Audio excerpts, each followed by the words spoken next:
Hey buddy, how you doing? You hungry boy? Yeah, enjoy your grains. Enjoy your grains. Got you some more hay. Look at all this. Snow's starting to melt, warming up. Pretty soon we're going to be taking you off of the grains.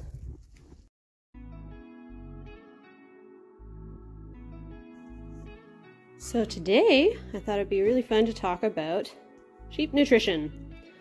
So, there's a fair bit to go over. Number one, though, is that sheep are grazers. Primarily grazers.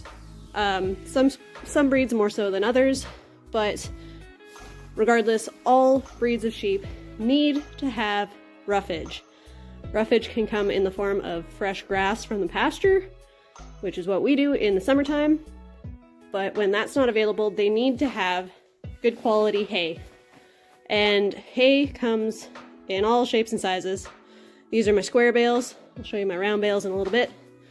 But these ones are a mixture of brome and alfalfa. So brome is kind of a lower, I don't want to say lower quality grass, but it's more of a roughage grass, so it's more of the fiber content that helps them out. And the alfalfa is a good protein source, so that's considered one of the legumes. And depending on your area, there's going to be different options of grass. But you can always get it tested to see what kind of nutrients your hay or pasture grass has. If you don't know what you're doing with that, it's always a good idea to get that done, and you can learn from there. There are sheep nutritionists as well. I haven't actually worked with one. I have a breakdown of what the sheep that I just bought were eating, and I honestly don't know what most of it means. I'm still working through that, but yeah, so number one thing, you want to make sure if you have sheep, they have to have roughage in whatever form that comes in.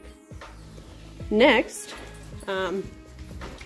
for a lot of areas,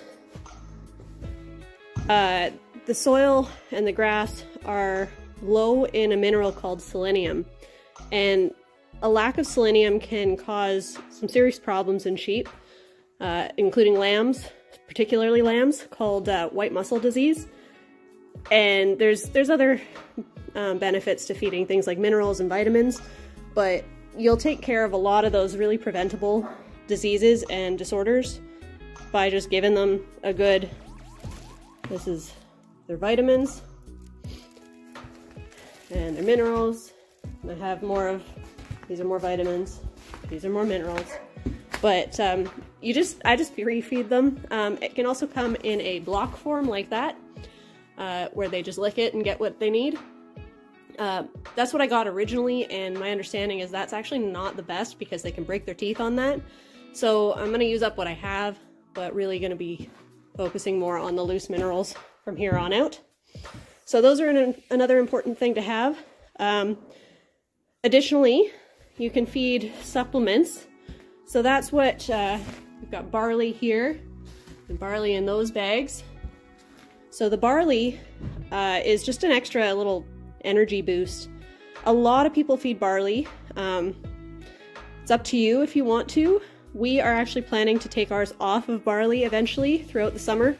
I'm still feeding it for now because they're pregnant and I don't want to interrupt their pregnancies.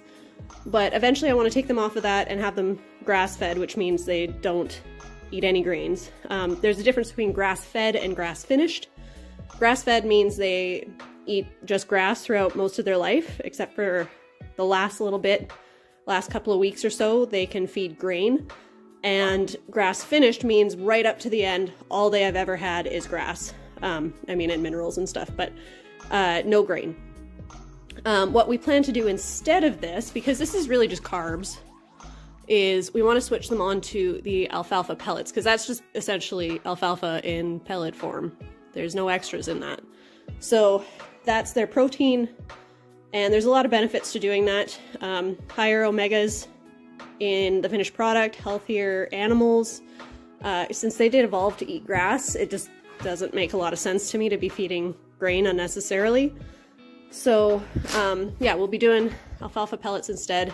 like I said, healthier end product. It's also higher, like the meat is also higher in antioxidants, better for the environment, better for the animal, cheaper for me, and I can charge a premium for the meat. Just all around better. So we're going to work on getting certified for that later this year. And last thing, some people really swear by this. Sorry, I got cut off there. But anyway, last thing is this diatomaceous earth. Some people really swear by it. I have done a bit of my own research on it, and a lot of the claims are not really based on any science. So I looked at a lot of scholarly articles that were peer-reviewed and everything, and they all came back saying that these don't really have a lot of the benefits that people tout them for. So I'm not really sure what to do with this bag at this point. The one thing I did read that I'm like, okay, that kind of makes sense, even though there wasn't a lot of information on it on the internet, was that, I mean, it is still adding calcium and other minerals to your soil. So what I might do is just feed it to them, because it doesn't hurt them. And then they're spreading more of that nutrition onto the soil, which is then going to turn into nutritious grass, which is then going to go back into the animal. So there's a benefit there, but I don't think I'll be buying any more. Like I said, some people swear by it, and you're welcome to do whatever you think is right for your animals, but that's what I've found so far, so I'm not really sold on this stuff. So there's the loose minerals. That one is vitamins, that one is minerals, and the last really, really important thing to make sure your sheep have for their nutrition is, of course, fresh water. Like all animals, they need it to survive. You will find they drink a lot less of it than some other livestock animals. I mean, these originated in desert terrain, so they don't need a lot of water, but they do need access to fresh water. A lot of the time I will fill this up and then I'll come out here and they're just eating the snow. So they can do fine on that, but they should still always have access to fresh water, just in case they want it. I should have mentioned that I am going to fill up their water today. I just haven't gotten to it yet, so I'm going to get them their hay, and then I'm going to do that. I took my pitchfork over closer to the gate because I saw a black bear the other day, so I guess they're waking up, and they will eat your hay sometimes. So if I come out here and it turns out there's a bear that I didn't see, I don't want to get surprised and have nothing to defend myself with, just in case. So I'm keeping it by the gate there, because I can see that from the house. And then if I walk over here to the round bales, guys, then I have something just in case. Hopefully I don't need it, but better than nothing. But yeah, these are my round bales. The smaller one is the one I'm working on currently, and then the one under the tarp. That's just to protect it from the elements so it doesn't grow any mold, because mold can be really bad for sheep. It can actually kill them. So you want to keep it nice and dry as much as you can. And this is the one I'm just pitchforking over the fence for them. So yeah, here they come, ready for their hay. Other things sheep can eat. There's really good lists on the internet, because there is quite a bit. Like I said, they are primarily grazers, but they are also browsers. Some breeds more than others. These St. Croix are really good browsers. They'll eat a lot of things that other sheep and livestock won't. So they'll eat all your weeds and a bunch of other stuff. They like apples.